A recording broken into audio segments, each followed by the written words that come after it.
इयत्ता तिसरी परिसर अभ्यास धडा 17वा सुंदर दात स्वच्छ शरीर। सांगा पाहू तुमच्या वर्गातल्या किती जणांचे दात पडले आहेत?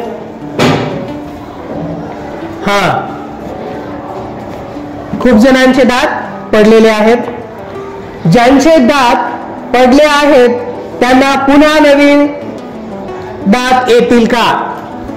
ज्यांचे दात पडले आहेत त्यांना पुन्हा नवे दात येतील का?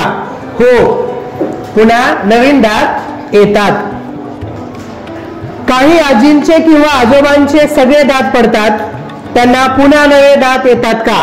नाही, त्यांना नवे दात येत नाहीत। सुभाषच्या आजोबांची गोष्ट। आमच्या आईतील सारे मुले संध्याकाळी खेळायला जमली होती। सुभाष आला नव्हता। तो आजोबांच्या बरोबर दातांच्या डॉक्टरांकडे गेला होता। 3 महिन्यांपूर्वी आजोबांचे दात काढून टाकले होते। आज त्यांना नवीन कवळी मिळणार होती। मोनिकाताई म्हणाली, अशी कवळी खऱ्यासारखी दिसते पण ते दात खोटे असतात। पहिलीतल्या अहमदने विचारले, नवीन कवळी कशासाठी? माझ्या दादाचे दात पडले होते पण त्याला सगळे दात परत आले, तसे सुभाषच्या आजोबांना येणार नाहीत का? ते ऐकून सारेजण हसले। मोनिकाताईने अहमदला समजावून सांगितले, अरे लहानपणी दात येतात ना, त्यांना दुधाचे दात म्हणतात। ते 7व्या-8व्या वर्षी पडतात। त्यानंतर पुन्हा एकदा दात येतात, त्या दातांना कायमचे दात म्हणतात। ते पडले तर पुन्हा येत नाहीत। कायमचे दात पडले तर पुन्हा येत नाहीत। बाळू म्हणाला, नाही आले तर नाही आले, खोट्या दातांची कवळी कशाला करून घ्यायची? मोनिकाताई म्हणाली, बाळू तू तिसरीत आहेस ना, तुझ्या वर्गातल्या 10-12 जणांचे तरी दात पडले असतील। तुझेही दात पडले आहेत। दात पडले तर खाताना आणि बोलताना त्रास होतो ना? बाळू म्हणाला, हे मात्र खरे, भाजलेले दाणे मला इतके आवडतात पण खाता कुठे येतात? मेरी म्हणाली, आणि बाळू श म्हणू शकत नाही, पुढचे दात पडतील ना? श म्हणायला गेला की शिट्टीच वाजते। ते ऐकून पुन्हा एकदा सारेजण हसले। मोनिकाताई म्हणाली, आता समजले ना, कायमच्या दातांची काळजी घेणे का गरजेचे असते? तेवढ्यात सुभाष आणि आजोबा परत आले। आजोबा मुलांकडे पाहून हसले। त्यांच्या नव्या कवळीचे दात छान चमकत होते। जरा डोके चालवा, म्हातारपणी खूप जणांचे दात पडतात पण काही जणांचे कायमचे दात खूप आधी पडतात। त्यांचे कारण काय असावे? आता आपण पुढे पाहूया। प्रश्नाचं उत्तर आपल्याला पुढे मिळणार आहे। दातांची काळजी।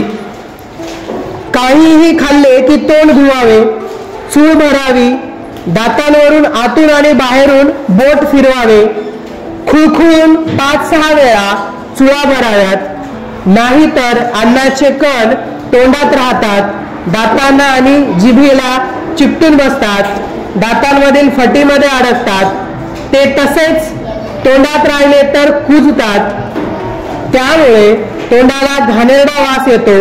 वारंवार असे होत राहिले तर हिरड्या खराब होतात, हिरड्यांमधून रक्त आणि पू यायला सुरुवात होते, तीच घाण पोटात जाते, त्यामुळे पोटाचे विकार होतात। शिवाय कुजलेले अन्नकण तोंडात राहिले की त्याचा परिणाम होऊन दात किडतात, हळूहळू दात हलायला लागतात आणि सरते शेवटी पडतात। हे टाळायला हवे। त्यासाठी रोज रात्री झोपण्यापूर्वी आणि सकाळी उठल्यावर दात घासावेत। त्याबरोबर जीभ आणि हिरड्याही स्वच्छ कराव्यात। दात घासण्यासाठी काही जण कडुलिंबाच्या किंवा बाभळीच्या काड्या वापरतात, काही जण बाजारात मिळणारे दंतमंजन वापरतात, घरी तयार केलेली राखोंडी वापरतात, काही जण ब्रश आणि पेस्ट वापरतात. कडुलिंबाच्या बाबळीच्या काड्या किंवा राखोंडी वापरल्याने दातांमधील फटी पूर्णपणे स्वच्छ होत नाहीत. शिवाय राखोंडी खरखरीत असते, काड्या कठीण असतात, त्यामुळे हिरड्यांना इजा होऊ शकते. ब्रश आणि पेस्ट वापरली तर दातांमधील फटी नीट स्वच्छ करता येतात. शिवाय पेस्टचा फेस होतो, त्यामुळे फटींमध्ये अडकलेले कण बाहेर पडायला मदत होते. जरा डोके चालवा. तोंड धुण्याची सर्वात चांगली पद्धत कोणती?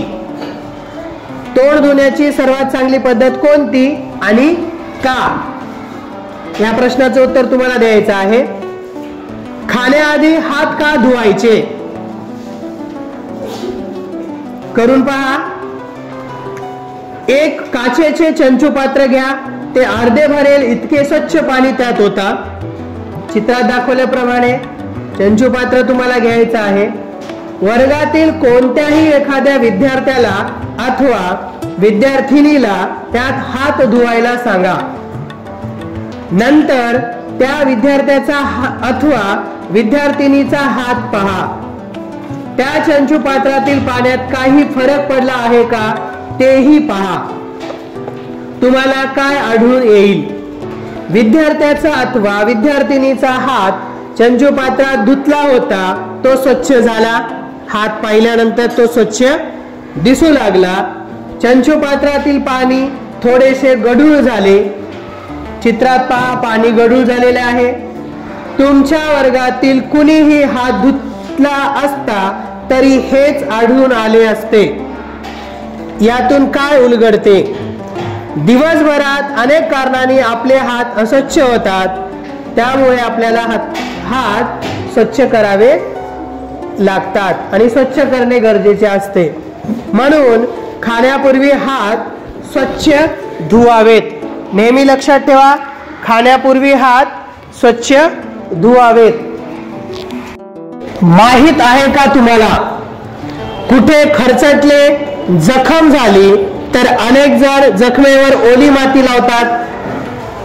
आता मैदानावर खेळत असताना आपण पडलो तर त्या ठिकाणी ओली माती वगैरे लावतात, हळद वगैरे लावतात, पण ते चुकीचे आहे. ओली माती लावणं चुकीचे आहे, त्यामुळे जखम चिघळू शकते. ओली माती लावल्यामुळे काय होते? जखम चिघळू शकते, जखमेवर पू होऊ शकतो. शरीराची स्वच्छता लक्षात ठेवा, आपल्या शरीराची स्वच्छता आपणच ठेवू शकतो. घाणेरड्या हातांनी जेवण केले तर ती घाण पोटात जाते. घाणेरड्या हाताने जेवण केले तर ती घाण कुठे जाते? पोटात जाते. पोट बिघडते. म्हणून जेवायला सुरुवात करायच्या आधी आठवणीने हात स्वच्छ धुवावेत. जेवायला सुरुवात करायच्या अगोदर हात आठवणीने स्वच्छ धुवावेत. जशी दातांची स्वच्छता ठेवणे जरुरीची आहे, तसेच केसांची आणि नखांची स्वच्छता ठेवायला हवी. केस सुद्धा स्वच्छ ठेवावेत, वेळेवर कापावेत, कटिंग करावी. नंतर नखांची स्वच्छता ठेवावी. नखे वाढू देऊ नयेत. वेळेच्या आत नखे कापावेत. 5 ज्ञानेंद्रियांचीही स्वच्छता ठेवायला हवी. त्यासाठी रोज आंघोळ करायला पाहिजे. आठवड्यातून निदान एकदा तरी केस धुतले पाहिजेत. स्वच्छता ठेवली नाही तर वेगवेगळे आजार होऊ शकतात. जर आपण स्वच्छ नाही राहिलो तर आपल्याला आजार होतात. खरे हुशार कोण? सकाळी झोपून उठल्यावर सगळे दात घासून तोंड धुतात, पण झोपायच्या आधी देखील आठवणीने दात घासून तोंड धुतात, ते सगळे हुशार. खरे हुशार कोण? सकाळी झोपून उठल्यावर सगळे दात घासून तोंड धुतात, बरोबर आहे, पण झोपायच्या आधी देखील आठवणीने दात घासून तोंड धुतात, ते सगळे खरे हुशार. म्हणजे आपल्याला 2 वेळेस दात घासायचे आहेत, सकाळी उठल्यानंतर आणि रात्री झोपेच्या अगोदर. जेवण झाल्यावर सगळेच हात धुतात, पण जेवायच्या आधी देखील आठवणीने हात धुतात, ते सगळे खरे हुशार. आपण काय शिकलो?